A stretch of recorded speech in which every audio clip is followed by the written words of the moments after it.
Hey guys, welcome back. So today we're going to talk about firearms that have been forged. These are firearms that people will put false markings on to fool the unsuspecting customer or consumer into believing that the gun is possibly worth more money than it really is. And this oftentimes happens with, unfortunately, World War II collectibles, and a lot of the times you're going to see it being done with Nazi guns that the Nazis would have used. And so that's what we're going to talk about in today's video. We're going to talk about the guns you don't want to buy. You want to be very careful when you research a firearm before you purchase it to make sure you don't overpay for something that's actually a forgery. But before we get started with today's video, guys, please, if you like our content, take a moment to like, share, and subscribe to the channel because it really helps us out. Also, comment down below. We love reading your comments, and it also helps us with the algorithms. With all that being said, let's get started with today's video. Guys, please swing by and check out Big Daddy Unlimited, BDU. They help support us here at the Military Arms Channel with products and things like that so we can continue to bring you content. There's a link in the video description down below that'll take you to the Mac blog and website. Please follow that link, and from there you'll find a link to Big Daddy Unlimited and try them out just for 99 cents. You can see what they're all about. In essence, they're just like a big online store that has amazing prices. So please, again, check out BDU. The rifle we're going to show you today is the Steyr M95. This rifle was around since World War I. Many of them had rifle-length barrels, then later were chopped into carbines and reused during World War II. This rifle that I have here is a very pristine, probably an arsenal refinish of a Bulgarian contract M95, and it's in really, really nice condition. And I picked this up, I remember vividly when I picked this up because I was then with my fiance, hadn't married her yet, and we were on vacation in Florida visiting some of her family, and I went into a pawn shop and found a rack of these for like $289, and I only bought one. And now, 13 years later, I wish I would have bought the whole rack. But anyway, that's beside the point. So this rifle is an interesting rifle. One of the really interesting features about it is that, much like the Swiss 1911 rifles and the K31s, this rifle is a straight pull bolt action. And so it makes for a firearm that is very quick to reload. It also uses clips that hold 5 rounds of ammunition. And so it makes it very fast to reload, and it makes it very fast to fire. And so it was a popular rifle during the First World War, and then when the Second World War rolled around, these rifles were actually adopted by some German troops because in this carbine form, it's very light, handy, very potent caliber, and we'll talk about the calibers here in a minute the gun was offered in, and it was very fast. That straight pull bolt action was very, very popular. The thing is, well, we're going to show you a rifle that is a fake, that has fake Nazi acceptance marks all over it, and talk a little bit about that, because generally when you're looking at a Steyr M95 like this, they were made well before Nazis came to power. They were repurposed from World War I and reused in World War II, and we'll talk about why it's not correct to see Nazi acceptance marks on a rifle like this. But let's talk about the M95 first, because this gun is a very, very cool carbine from the First, Second World War era. Now, again, this one's most likely been chopped down from its rifle length. This is a stacking lug here. So back then they would stack their rifles in like a TP style fashion. Has nice wood stocks on it. I would imagine this stock is either unissued or been very well reconditioned. And I would, again, expect either this has never been issued or this has been arsenal refinished to a nice, bright, fresh blue. Either way, it's a very sharp-looking rifle. You can tell it's a Bulgarian contract gun by the crest that's here on the receiver, and then the M95. So keep in mind, guys, this gun was designed before the turn of the century and would be used again in World War I. So what makes the M95 stand out from rifles of that era? Well, first of all, the straight pull bolt action. Most bolt action rifles, as you well know, require a lift up, pull rearward, push forward, and pull down to operate them. Straight pull actions like this just require a quick pull and push. And that makes for a very fast action. This is the striker on the rifle, and you'll notice how it's upturned. So I can put my finger on the trigger, put my thumb there, pull the trigger, and bring that striker forward. All right, and then if I want to cock it, I can just put my thumb up there and recock the rifle. The safety is right there. You flip it up and that's safe, and you will not be able to open the bolt action. It's kind of funny, when I bought this rifle, there was another gentleman next to me that picked one up too. He saw me looking at the rifle and he picked it up, and he was like, there's something wrong with this one. I go, no, sir, just give it a straight pull back. And he goes, well, this one opens pretty easily, but when they're packed with Cosmoline and stuff, he's pulling on it. He's like, no, I think this one's broken. I said, give it a yank. And it came right back. So very, very interesting action for sure. The safety is in kind of an awkward position, but you know, for a turn of the century rifle, this thing was way ahead of its time. Why? Well, first you would draw the bolt to the rear, and you take an end-block clip like this. Now, this is a true clip, and why is it called a clip? It's a clip because it does not have a spring system in it. This isn't a self-feeding device. This requires the assistance of the rifle itself, which actually has the spring in it that's going to push the rounds up. So you'll also notice that it's textured here at the top, so you can kind of pinch it.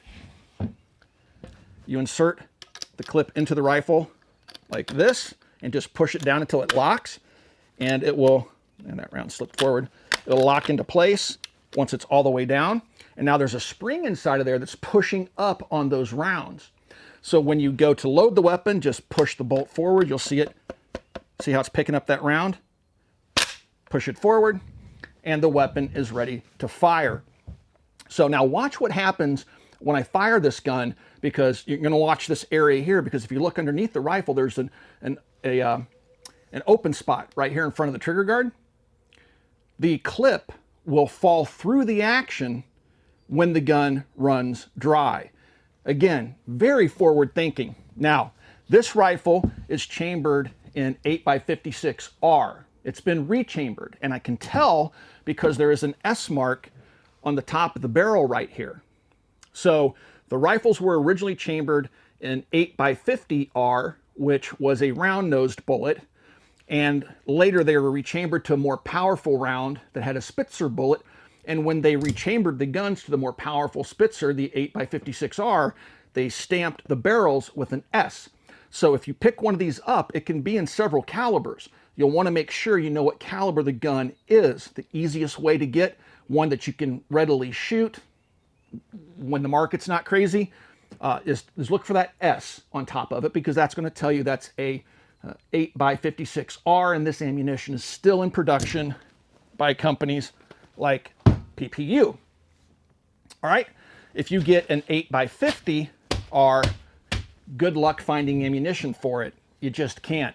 Now, this rifle is one of the rifles that's kind of known for being a meat tenderizer. It has a very brisk recoil impulse, and it's a lot like the Jungle Carbine #5 Enfield. It's one of those bruiser rifles that people say are just, you know, painful to shoot.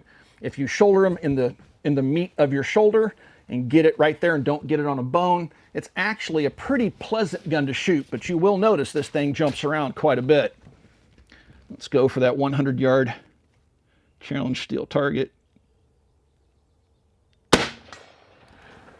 And then to run the action, just like that.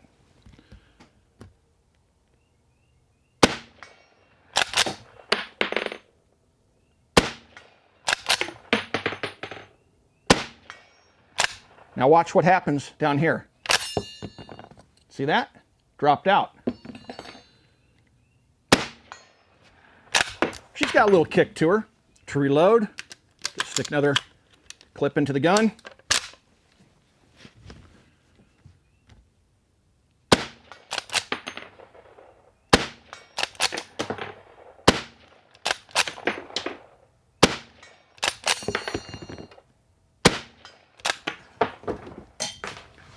Now you can see why the Germans took an interest in this rifle. If you have plenty of clips loaded, this gun is going to be faster to use, in my opinion, than the 98K Mauser, which was their standard issue rifle. For mountain troops and things like this, this is smaller and lighter than the 98K or the K98, and it's a very potent caliber. So much so, the Nazis actually loaded ammunition for the guns. Now, while they didn't manufacture this rifle, They did load ammunition for it. There's Nazi markings all over it. If you open it up, I'll show you some pictures. You'll find Waffenamps on the back of the end block clips, and you'll even find Nazi markings on the head stamps of the ammunition that's in this box. So now let's talk about an M95 that I picked up, and it is covered with fake Nazi markings. Let's take a look at this rifle. So this rifle has no crest. It just says Steyr M95 on it. But there's a couple of things that jumped out at me when I first saw this. And the guy that was selling it was trying to sell it as a Nazi marked rifle, that it was made by the German government during World War II. And it wasn't. If one of the first things you see on a rifle is a Waffenamp that's crisply stamped into the stock as if it were done yesterday, that's probably your first clue something might not be right. Waffenamps are correct on real German-made rifles, but over time they fade considerably and don't look freshly struck or burned into the wood. So I saw that. I'm like, well, somebody's definitely screwed with the stock. Looking forward, I've taken pictures of this stuff because it's really small, but there are 3 Waffenamps in a row and then another acceptance mark on the right-hand side of the receiver. And then over here on the left-hand side of the receiver, we have another eagle clutching a swastika stamped into the side. So what would be wrong with that? Why would you say that this is a faked rifle? Well, the Germans only marked guns that they produced. The Waffenamp is an acceptance stamp, and the Waffenamp would be applied to different parts of the gun by an inspector as the gun was being assembled and proofed and being accepted into military service by the German government. So while you will see multiple Waffenamps on one part, I can show you pictures of this Luger, which is a S42. This is not a forged S42 Luger. It's quite legit. And I can also show you this AC42 Walther P38 that also has Waffenamps. There's a couple on the slide, but then you'll find different ones on the trigger and different parts of the gun. But seeing 3 Waffenamps of the exact same nature stamped in a row is not something that would be done to a rifle that the Germans did not make. This is a World War I rifle, again, most likely converted to a carbine. It's been rebarreled and rechambered into the 8x56R caliber, and the markings on it are 100% fake. And Ian over at Forgotten Weapons, when I got this rifle several years ago to make this video, and when doing my research on it, just to confirm that I was right, that this is a fake, I mean, this was definitely my first biggest clue. I found Ian had written an article about a rifle marked with the exact same markings as this gun. And then as I searched more and more, there's quite a few of these out there. So it would appear that an importer did this, because the Waffenamps are blued over and this looks burned into the stock. It's almost as if somebody bought a bunch of these, fake marked them, and then put them out on the market through gun shows and things like that to fool people into making them pay more for it, saying that this was a, Nazi Germany produced rifle, thus covered in Waffenamps. So when you're looking at collectibles like this, or Lugers or P38s, I've not seen any faked Lugers or P38s. I'm not saying they don't exist. It's just not something that's easily faked. But with rifles like this and other oddball guns that might be covered in markings, just know that you can get on eBay and buy a Waffenamp for about 60 bucks, have it sent to your house, and you can Waffenamp your Scar 16 if you want to. It's all too easy to fake markings on a gun in an attempt to increase its value to the unsuspecting. And so that is the cautionary tale of this video. And this rifle is not worth any more than the other rifle. If anything, it's worth less because of the fake markings that have been stamped into the receiver, because now it's no longer original.